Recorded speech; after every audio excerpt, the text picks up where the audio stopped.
ഓരോ തവണ തകർക്കാൻ ശ്രമിക്കുമ്പോഴും ശക്തമായി തിരിച്ചു വരികയാണ് ഗൗതം അദാനി. ഗൗതം അദാനി യു എസിൻ്റെയും ഡീപ് സ്റ്റേറ്റിൻ്റെയും ടാർഗറ്റായിട്ട് കുറേ കാലമായി.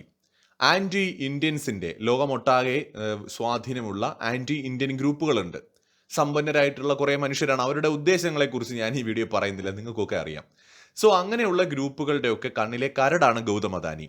ആ ഗൗതം അദാനി നമുക്കറിയാം, ലോകത്തെ സമ്പന്നരുടെ പട്ടികയിൽ 3-ാം സ്ഥാനത്തും 2-ാം സ്ഥാനത്തുമൊക്കെ എത്തിയ മനുഷ്യനാണ്. അദ്ദേഹത്തെ ഹിൻഡൻബർഗ് റിസർച്ചിന്റെ പേപ്പേഴ്സ് പുറത്തു വിട്ടുകൊണ്ട് അവർ ഒറ്റയടിക്ക് 27, 30, 40 പൊസിഷനിലേക്ക് വരെ എത്തിച്ചു. അവിടെ നിന്ന് അദാനി തിരിച്ചു വന്നു, ഏതാണ്ട് 15, 16, 17 പൊസിഷനിലോട്ടൊക്കെ എത്തി.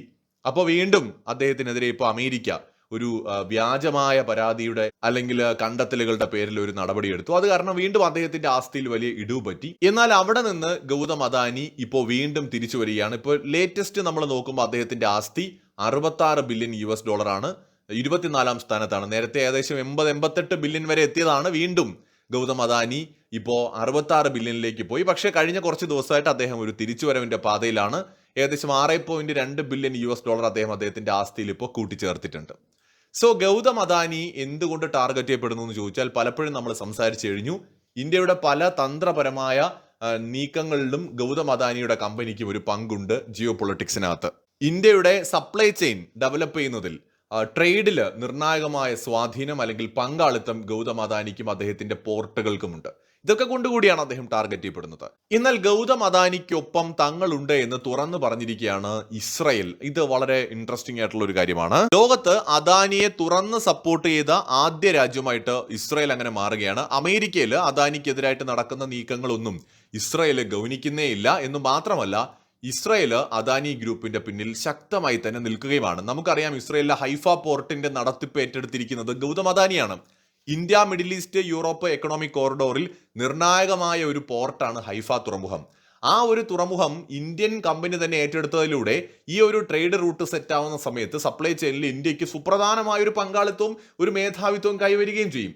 അവിടെയാണ് നമ്മൾ ഇതൊന്നും കാണാതെ ഇന്ത്യയിലെ വിവരം കെട്ട പലരും ഇദ്ദേഹത്തെ ഒരു വലിയ കുറ്റവാളിയായിട്ടൊക്കെ അമേരിക്കയുടെയോ അല്ലെങ്കിൽ ഹിൻഡൻബർഗ് പോലെയുള്ള വ്യാജന്മാരുടെ ചതിയന്മാരുടെ റിപ്പോർട്ടുകൾ കേട്ടുകൊണ്ട് ഇന്ത്യക്കാർ പോലും ഈ മനുഷ്യനെ തള്ളിപ്പറയുന്നത്. എന്തായാലും ജൂതരാഷ്ട്രം അദാനിക്കൊപ്പം തന്നെയുണ്ട്. കാരണം ഈ കള്ളക്കളികളെ കുറിച്ച് അവർക്ക് നന്നായിട്ട് അറിയാമെന്നത് തന്നെയാണ്. അദാനിയെ മാത്രമല്ല, എല്ലാ ഇന്ത്യൻ കമ്പനികളെയും തങ്ങളുടെ രാജ്യത്തിലേക്ക് ഇൻവെസ്റ്റ് ചെയ്യാനായിട്ട് ഞങ്ങൾ ക്ഷണിക്കുകയാണ്, ഞങ്ങൾ ആഗ്രഹിക്കുകയാണ്. നിങ്ങൾ ധൈര്യമായിട്ട് ഇസ്രായേലിൽ ഇൻവെസ്റ്റ് ചെയ്തോളൂ, ഞങ്ങൾ നിങ്ങൾക്കൊപ്പം ഉണ്ട് എന്നാണ് ഇസ്രായേലിന്റെ പ്രതിനിധി ഇപ്പോൾ പറഞ്ഞിരിക്കുന്നത്. ഇപ്പോൾ യു എസിൽ ഉണ്ടായിരിക്കുന്ന സംഭവ വികാസങ്ങൾ എന്തെങ്കിലും തരത്തിൽ ഇസ്രയേലിന് ഒരു പ്രശ്നമായിട്ട് തോന്നുന്നില്ല, ഇസ്രയേലിന്റെ പെർസ്പെക്റ്റീവിൽ എന്നാണ് ഇദ്ദേഹം ഇപ്പോൾ, അതായത് ഈ ഒരു ഇസ്രയേലിന്റെ പ്രതിനിധി ഇപ്പോൾ ഒരു അഭിമുഖത്തിൽ തുറന്നു പറഞ്ഞിരിക്കുന്നത്. ഇസ്രയേലിലെ തന്നെ ഒരു തുറമുഖം നിയന്ത്രിക്കുന്ന അല്ലെങ്കിൽ സ്വന്തമായിട്ടുള്ള ഒരാളാണ് ഈ അദാനി എന്ന് പറയുന്നത്, അല്ലെങ്കിൽ അദ്ദേഹത്തിന്റെ ഗ്രൂപ്പ് എന്ന് പറയുന്നത്. ഇസ്രയേൽ മാത്രമല്ല, UAE എന്ന് പറയുന്ന രാജ്യം, UAE എന്ന് പറയുന്ന രാജ്യവും അദാനിക്കൊപ്പം ഉണ്ടെന്ന് കൃത്യമായി സൂചിപ്പിച്ചു കഴിഞ്ഞു. അബുദാബിയുടെ ഇന്റർനാഷണൽ ഹോൾഡിംഗ് കമ്പനി IHC എന്ന് പറയുന്ന കമ്പനി ഒരു അദാനിയുടെ ഒരു കീ ഇൻവെസ്റ്റർ ആണ്. ഈ കമ്പനിയും അദാനിയിലുള്ള വിശ്വാസത്തെ അടിവരയിട്ട് ഇപ്പോൾ തുറന്നു പറഞ്ഞിരിക്കുകയാണ്. ഏകദേശം $100 ബില്യൺ അസറ്റുകൾ ഉള്ള IHC എന്ന് പറയുന്ന കമ്പനി തുറന്നു പറഞ്ഞിരിക്കുകയാണ് അദാനിയുമായിട്ടുള്ള പാർട്ട്ണർഷിപ്പ് സ്ട്രോങ് ആയിട്ട് ഞങ്ങൾ തുടരുമെന്ന്.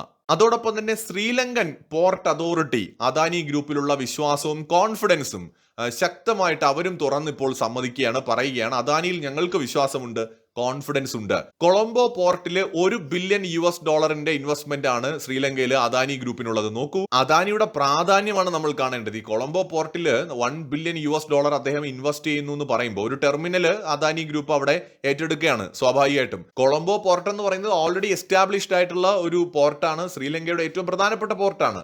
ഹമ്പന്തോട്ട തുറമുഖം ഈ ചൈന കൈപ്പിടിയിൽ ഒതുക്കിയതോടെ, ചൈനീസ് കമ്പനികളുടെ നിയന്ത്രണത്തിലായതോടെ ഇന്ത്യയെ സംബന്ധിച്ചിടത്തോളം ഈ ഒരു പ്രോജക്റ്റ്, കൊളംബോയിലെ ഒരു ടെർമിനൽ ഒരു ഇന്ത്യൻ കമ്പനിക്ക് നിയന്ത്രിക്കാൻ കിട്ടുക എന്ന് പറയുന്നത് വളരെ പ്രധാനമായിരുന്നു. അപ്പോൾ ആ നിലയ്ക്ക് നമുക്ക് അവിടെ ആ ഒരു അദാനിയിലൂടെയാണ് ആ ഒരു പ്രോജക്റ്റ് നേടിയെടുക്കാൻ പറ്റുന്നത്.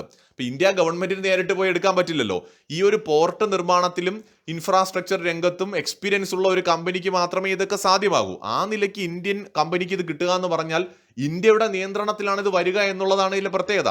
അപ്പോൾ കൊളംബോയിലെ ഒരു ടെർമിനലിൽ $1 ബില്യൺ മുടക്കി ഇൻവെസ്റ്റ് ചെയ്തുകൊണ്ട് അത് ഡെവലപ്പ് ചെയ്തെടുക്കുകയാണ് അദാനി. അദാനിയിൽ തങ്ങൾക്ക് വിശ്വാസമുണ്ടെന്ന് ഇപ്പോൾ ശ്രീലങ്കയും കൺഫേം ആയിട്ട് പറഞ്ഞിട്ടുണ്ട്.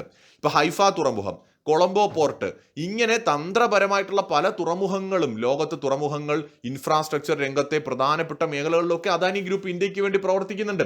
അദാനിക്ക് ലാഭം ഉണ്ടാകുന്നു എന്നതിന് മാത്രമേ ഇവിടെ എല്ലാവരും പറയുന്നുള്ളൂ.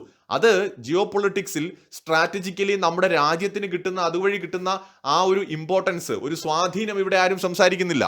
കെനിയയിൽ ഒരുപാട് പ്രോജക്റ്റുകൾ അദാനിക്ക് കിട്ടേണ്ടതായിരുന്നു, ഒരു വിമാനത്താവളത്തിന്റെ ഉൾപ്പെടെ. അതെല്ലാം ഇപ്പോൾ നഷ്ടമായിരിക്കുകയാണ് US ഇൻവോൾവ്മെന്റ് കാരണം. കെനിയൻ പ്രസിഡന്റിന്റെ സ്റ്റേറ്റ്മെന്റ് എടുത്ത് ആർക്ക് നോക്കിയാലും മനസ്സിലാവും ഇതിന്റെ പിന്നിൽ കളിച്ചത് US ആണെന്ന്. അപ്പോൾ ഇത്തരത്തിൽ USഉം ഡീപ് സ്റ്റേറ്റും ഒക്കെ അദാനിയെ തകർക്കാൻ ശ്രമിക്കുമ്പോൾ ഇപ്പോൾ ഇസ്രായേൽ, ശ്രീലങ്ക, UAE പോലെയുള്ള രാജ്യങ്ങൾ അദാനി ഗ്രൂപ്പിന് പിന്തുണ പ്രഖ്യാപിക്കുകയാണ്. അത് ഇന്ത്യയുമായിട്ട് ഈ രാജ്യങ്ങൾക്കുള്ള ബന്ധം കൂടി നമ്മൾ ഇവിടെ കാണേണ്ടതുണ്ട്. അദാനിക്കെതിരായിട്ട് US ഇങ്ങനെ ഒരു നീക്കം നടത്തുമ്പോൾ നമ്മൾ അത് എത്രത്തോളം വലിയൊരു നീക്കമാണെന്ന് കാണാതെ പോകരുത്. ഈ ആന്ധ്രാപ്രദേശ് സർക്കാരിലുള്ള ഉദ്യോഗസ്ഥർക്ക് കൈക്കൂലി കൊടുത്തു, തമിഴ്നാട്ടില്, പിന്നെ വേറെ ഏതൊക്കെയോ സ്റ്റേറ്റുകൾ ഇവർ പറയുന്നുണ്ട്.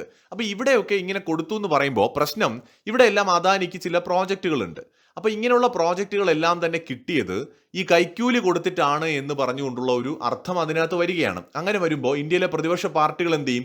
ഭരണകക്ഷിക്കെതിരായിട്ട് ഇതെടുത്ത് അങ്ങ് ഉപയോഗിക്കും. ഇപ്പോൾ ആന്ധ്രാപ്രദേശ് ആരാണ് ഭരിക്കുന്നത്? NDA സർക്കാരാണ്. അവിടെയുള്ള ചന്ദ്രബാബു നായിഡു എന്ന് പറയുന്നത് NDAയുടെ ഘടകകക്ഷിയാണ്. അപ്പോൾ ആന്ധ്രാപ്രദേശിൽ ഇപ്പോൾ ഇവർ അദാനി ഗ്രൂപ്പ് ചില പ്രോജക്റ്റുകൾ എടുക്കുമ്പോൾ അവിടെയുള്ള പ്രതിപക്ഷം ആരാണ്? കോൺഗ്രസ് ഒക്കെയാണ്. കോൺഗ്രസും INDA മുന്നണി എന്ത് പറയും? അദാനി ഗ്രൂപ്പ് കൈക്കൂലി കൊടുത്താണ് ഈ പ്രോജക്റ്റ് നേടിയെടുത്തത്, ഇതിൽ അഴിമതിയുണ്ട്, അമേരിക്കൻ കോടതിയുടെ അല്ലെങ്കിൽ അമേരിക്കയുടെ കുറ്റപത്രം കണ്ടില്ലേ എന്ന് പറഞ്ഞുകൊണ്ട് ഇവരിവിടെ അത് പ്രതിഷേധത്തിലേക്ക് കൊണ്ടുവരും. അങ്ങനെ വരുമ്പോൾ ഗവൺമെന്റ് പ്രഷറിലാവും. അപ്പോൾ ഗവൺമെന്റിന് ഈ പ്രോജക്റ്റിൽ നിന്ന് വിട്ടു നിൽക്കേണ്ടതായിട്ട് വരും, അല്ലെങ്കിൽ അദാനിയെ ഒഴിവാക്കേണ്ടതായിട്ട് വരും. അദാനി ഗ്രൂപ്പിനെ ലോകത്തുള്ള അവരുടെ സ്വാധീനം മാത്രമല്ല, ഇന്ത്യക്കുള്ളിലുള്ള അവരുടെ വളർച്ച കൂടി തടയുക എന്നതായിരുന്നു ഇതിലൂടെ ലക്ഷ്യമിട്ടത്. ആ ഒരു അമേരിക്കയുടെ കുറ്റപത്രവുമായി ബന്ധപ്പെട്ട ഒരു വാർത്ത വന്നതിന് ഏതാനും നിമിഷങ്ങൾക്കുള്ളിൽ തന്നെ ഇന്ത്യയുടെ പ്രതിപക്ഷ പാർട്ടികൾ ശക്തമായി ഈ ടോപ്പിക് എടുത്തിട്ടു. അതായത് മോദി അദാനി ബന്ധം എടുത്തിട്ട് രാഹുൽ ഗാന്ധിയും ഈ വിഷയത്തെ എടുത്തിട്ടു. അദ്ദേഹത്തിന് എന്താണ്, അദ്ദേഹത്തിന്റെ പാർട്ടി എങ്ങനെ അധികാരത്തിൽ കൊണ്ടുവരിക, അതുകൊണ്ട് അദ്ദേഹം ഇത് ഉപയോഗിക്കുന്നു. ഞാൻ അതിനെ ആ നിലയ്ക്ക് കാണുന്നുള്ളൂ. കാരണം ഈ ഒരു ഡീപ് സ്റ്റേറ്റ് പ്ലാനിങ്ങിൽ അദ്ദേഹം പങ്കാളിയാകണമെന്ന് ഒരിക്കലും ആഗ്രഹിക്കുന്നില്ല, ആകരുതേ എന്ന് പ്രാർത്ഥിക്കുകയാണ്. ഇന്ത്യയിലെ ഒരു നേതാക്കൾക്കും അതിലൊന്നും ഒരു പങ്കാളിത്തം ഉണ്ടാകാതിരിക്കട്ടെ. എന്തായാലും ഇന്ത്യയിലെ പ്രതിപക്ഷ പാർട്ടികൾക്ക് ചൂണ്ടെറിഞ്ഞു കൊടുക്കുകയാണ് USഉം ഡീപ് സ്റ്റേറ്റും ചെയ്യുന്നത്.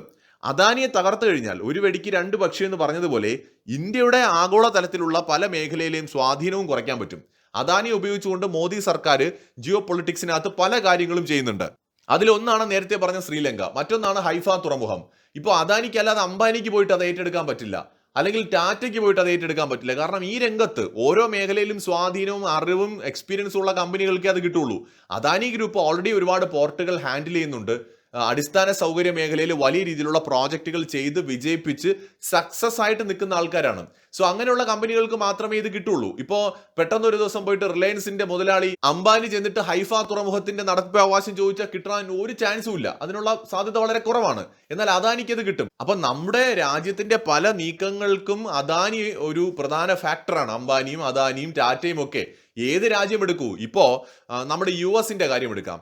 US എങ്ങനെയാണ് ആഗോളതലത്തിൽ അവരുടെ സ്വാധീനം നിലനിർത്തുന്നത്? സോഷ്യൽ മീഡിയ മാത്രം എടുക്കൂ. ഫേസ്ബുക്ക്, ഇൻസ്റ്റഗ്രാം, വാട്സപ്പ് എല്ലാം തന്നെ ഹാൻഡിൽ ചെയ്യുന്നത് ആരാണ്? സക്കർബർഗിന്റെ മെറ്റ എന്ന് പറയുന്ന കമ്പനിയാണ്. ഗൂഗിള്, യൂട്യൂബ്, ജിമെയിൽ എന്നൊക്കെ പറയുന്ന കംപ്ലീറ്റ് സ്ഥാപനങ്ങളും കൺട്രോൾ ചെയ്യുന്നത് ആൽഫബറ്റ് എന്ന് പറയുന്ന കമ്പനിയാണ്. അഥവാ ഗൂഗിൾ എന്ന് പറയുന്ന ഒരു വലിയ കമ്പനിയുടെ കീഴിലാണ്, അല്ലെങ്കിൽ ആൽഫബറ്റിന്റെ കീഴിലാണ് ഇതെല്ലാം വരുന്നത്. അപ്പോൾ ഇത് ഏതാണ്? അമേരിക്കൻ കമ്പനിയാണ്. അതുപോലെ തന്നെ Tesla, Neuralink, space X, Twitter എന്ന് പറയുന്ന പുതിയ X.com, അതുപോലെ അങ്ങനെയുള്ള വമ്പൻ കമ്പനികളെല്ലാം, ഇപ്പൊ സ്റ്റാർ ലിങ്ക്, ഇതെല്ലാം ഇലോൺ മസ്കിന്റെ കീഴിലാണ്. അയാൾ ആരാണ്? അമേരിക്കക്കാരനാണ്. അങ്ങനെ അമേരിക്കക്കാരായിട്ടുള്ള സമ്പന്നന്മാരാണ് ലോകത്തെ പല പ്രധാനപ്പെട്ട ബിസിനസ് മേഖലയെ കൈപ്പിടിയിൽ ഒതുക്കിയിരിക്കുന്നത്. ഇന്റർനെറ്റ് കംപ്ലീറ്റ് US കൈപ്പിടിയിലാണ്. ഈ നിലയിൽ അവർ ലോകത്തിനെ കൺട്രോൾ ചെയ്യുന്നുണ്ട്. അമേരിക്ക ജനാധിപത്യ രാജ്യമാണ് എന്ന് പറഞ്ഞ് അമേരിക്ക ഒരു മുതലാളിത്ത രാജ്യം കൂടിയാണ്, സമ്പന്ന രാജ്യമാണ്. അവരുടെ പുതിയ പ്രസിഡന്റ് ഡൊണാൾഡ് ട്രംപ് എന്ന് പറയുന്നത് ശതകോടീശ്വരനാണ്, ബില്യനെയർ ആണ്. അതുപോലെ അയാളെ തുറന്ന് സപ്പോർട്ട് ചെയ്ത ഇലോൺ മസ്ക്. ഇന്ത്യയിലാണെങ്കിൽ ഇത് തന്നെയായിരിക്കും ഏറ്റവും വലിയ വിവാദം. ഇപ്പോ മോദി അദാനി സൗഹൃദത്തെയാണല്ലോ ഇവിടുത്തെ പ്രതിപക്ഷ പാർട്ടികൾ വളരെയധികം എടുത്തുയർത്തി കാണിക്കുന്നത്. അതും ഒരു അമേരിക്കൻ റിപ്പോർട്ട് വെച്ചുകൊണ്ട്. അമേരിക്കയിലുള്ള ട്രംപും മസ്കും തമ്മിലുള്ള സൗഹൃദം ആരും കാണുന്നില്ലേ? അമേരിക്കൻ ജനാധിപത്യ രാജ്യമല്ലേ. 300-350 ബില്യൺ ഡോളർ ആസ്തിയുള്ള ഇലോൺ മസ്ക് തുറന്നാണ് ട്രംപിനെ സപ്പോർട്ട് ചെയ്തത്. ട്രംപിന് വോട്ട് ചെയ്യുന്നവർക്ക് പണം കൊടുക്കാമെന്നവർ അദ്ദേഹം പറയുകയുണ്ടായി. ഒരു തെരഞ്ഞെടുപ്പ് സമയത്താണെന്ന് ഓർക്കണം. അപ്പോൾ ട്രംപും മസ്കും തമ്മിലുള്ള സൗഹൃദം കാണുമ്പോൾ ആഹാ എന്ന് തോന്നും. അതുപോലെ ബൈഡനും സക്കർബർഗും അതുപോലെ നമ്മുടെ ആൽഫബറ്റ് സിഇഒയുമായിട്ടൊക്കെ ഉള്ള സൗഹൃദം കാണുമ്പോഴും ആഹാ എന്ന് തോന്നും. ഇവിടെ മോദിയും അതുപോലെ തന്നെ ഈ അംബാനിയും അദാനിയും ഒക്കെ തമ്മിലുള്ള സൗഹൃദം കാണുമ്പോൾ അത് വലിയ എന്തോ പ്രശ്നമായിട്ട് കാണുകയും ചെയ്യും. രാജ്യത്തിന്റെ ഭരണാധികാരികൾ രാജ്യത്തെ പ്രധാന ബിസിനസ്സുകാരോടൊപ്പം സഹകരിക്കുകയാണ് വേണ്ടത്.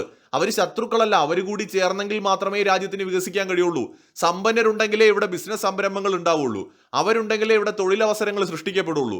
ഈ ബേസിക് കാര്യങ്ങളൊക്കെ മറന്നിട്ട് അതൊന്നും എടുത്ത് കാണിക്കാതെ ഇതിനെല്ലാത്തിനും ദുരൂഹതയും അഴിമതിയും ആരോപിക്കുന്നത് വളരെ മോശമാണ്. പ്രത്യേകിച്ച് യുഎസിനെ പോലെ വിശ്വസിക്കാൻ കഴിയാത്തൊരു രാജ്യത്തിലെ ഏതാനും ചില റിപ്പോർട്ടുകൾ ഉയർത്തി കാണിച്ചുകൊണ്ട്. എന്തായാലും അദാനി ഗ്രൂപ്പ് തിരിച്ചുവരവിന്റെ പാതയിലാണ്. ഇസ്രായേൽ ഉൾപ്പെടെയുള്ള രാജ്യങ്ങൾ അവർക്ക് ശക്തമായ പിന്തുണ നൽകുന്നുണ്ട്. തീർച്ചയായും എത്രയൊക്കെ തകർക്കാൻ ശ്രമിച്ചാലും സത്യം നമ്മുടെ ഭാഗത്തുണ്ടെങ്കിൽ നമുക്ക് അതിനെയൊക്കെ അതിജീവിച്ച് മുന്നോട്ട് വരാൻ കഴിയും. മറ്റൊരു വീഡിയോയുമായി വീണ്ടും കാണാം.